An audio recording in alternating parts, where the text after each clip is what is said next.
Welcome to prep for peak. आज के इस एक्सप्लेनर में महान संत और कवि गोस्वामी तुलसीदास जी के कुछ अत्यंत गहरे और विनम्र पदों को हम आज समझेंगे, जो सदियों से इंसान की आत्मा को झकझोरते आए हैं। गोस्वामी तुलसीदास जी का परिचय। 1543, जी हाँ, 1543 में उत्तर प्रदेश के राजापुर में जन्मे गोस्वामी तुलसीदास जी सगुण भक्तिधारा और विशेषकर राम भक्ति शाखा के सबसे बड़े स्तंभ माने जाते हैं। उनका पूरा जीवन ही भगवान राम के प्रति पूर्ण समर्पण का एक साक्षात प्रमाण है। आज हम उनके जिन पदों की बात कर रहे हैं ना, वो उनकी विनय पत्रिका से लिए गए हैं, जो विनय यानी अत्यधिक विनम्रता को दर्शाते हैं। पद 1, एक विनम्र पुकार। एक पल के लिए आंखें बंद कीजिए और काशी में गंगा के घाट पर बैठे एक शांत विनम्र संत की कल्पना कीजिए। वो बहुत ही करुण, बहुत ही गहरे और धीमी आवाज में ये कालजयी शब्द कह रहे हैं, कबहुक अंब अवसर पाई, मेरियो सुधी धाई भी कछु करुण कथा चलाई।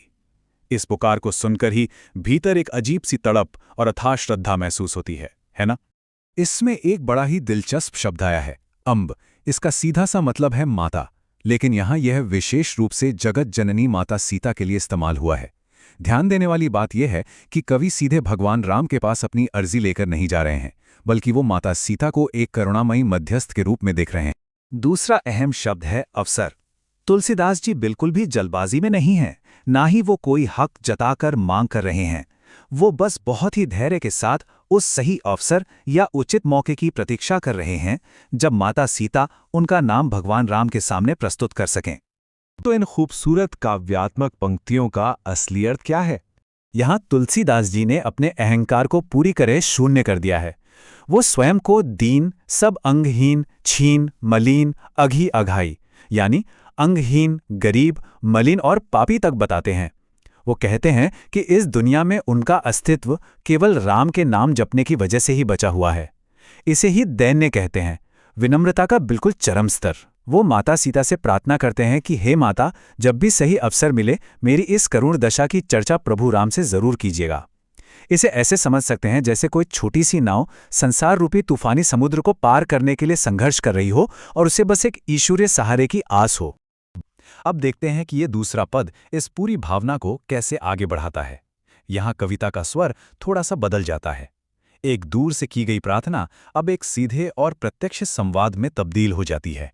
अब अपने मन में एक ऐसे भिखारी की छवि लाइए जो सुबह की पहली किरण के साथ ही एक भव्य राजसी दरवाजे पर जाके खड़ा हो गया है।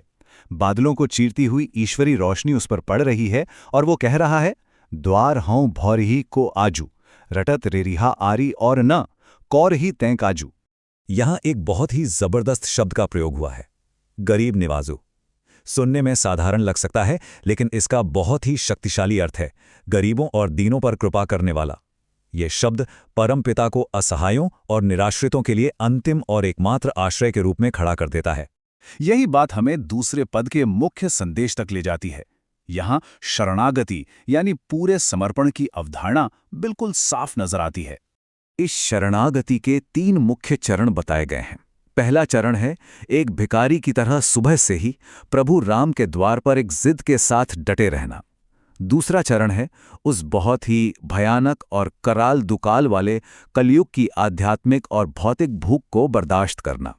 और तीसरा, जो सबसे अहम है, कवि किसी धन दौलत या भौतिक सुख की मांग नहीं कर रहे हैं, बल्कि अपनी आध्यात्मिक भूख मिटाने के लिए वो सिर्फ भक्ति के एक कौर यानी एक बहुत ही छोटे से निवाले की भीख मांग रहे हैं। और ये नज़ारा बहुत ही शानदार ढंग से एक बड़ा विरोधाभास दिखाता है। जरा सोचिए, एक तरफ है वो भयानक कलयुग जो मध्ययुगीन काल की कठोर सामाजिक सच्चाई, सांसारिक पीड़ा, पाप और घोर गरीबी को दिखाता है, और ठीक उसके विपरीत दूसरी तरफ है भक्ति का वो छोटा सा निवाला जो ईश्वरीय कृपा, परम आंतरिक शांति और आध्यात्मिक आज़ादी का प्रतीक है। उस भीषण अंधकार में ये भक्ति ही एकमात्र रोशनी है। कुल मिलाकर तुलसीदास जी अपनी इस बेहद सरल, निश्चल और सच्ची प्रार्थना के जरिए मानव आत्मा और परमात्मा के बीच की उस असीम खाई को हमेशा के लिए पाट देते हैं।